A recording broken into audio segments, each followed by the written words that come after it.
आप देख रहे हैं पीके न्यूज। सबसे पहले शाह महमूद कुरैशी का मौक़िफ़ असूली है, वो डटे हुए हैं। शाह महमूद ने शफाफ सियासत की, उनकी 40 साल सियासत पर कोई करप्शन का दाग नहीं। मेहरबानो कुरैशी की अडयाला जेल के बाहर गुफ्तगू। मज़ीद तफसीलात सरदार ताहिर महमूद की इस रिपोर्ट में। पीटीआई के वाइस चेयरमैन शाह महमूद कुरैशी की बेटी मेहरबानो कुरैशी का कहना है कि जेल में वालिद को घर का खाना देने की इजाज़त नहीं।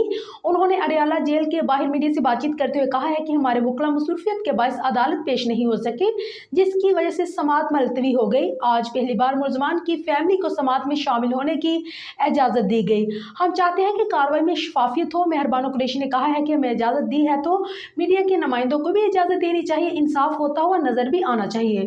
शाह महमूद कुरैशी का मौक़िफ़ असूली है, सेहत ठीक है और वो डटे हुए हैं। उन्होंने मजीद कहा है कि शाह महमूद कुरैशी हलफ की पासदारी कर रहे हैं, अपना फर्ज अंजाम देना भी मुल्क की खिदमत है। शाह महमूद ने शफाफ सियासत की, उनकी 40 साल सियासत पर कोई भी करप्शन का दाग नहीं। हमारा अकलौता भाई भी मुकदमात में जकरा जा चुका है।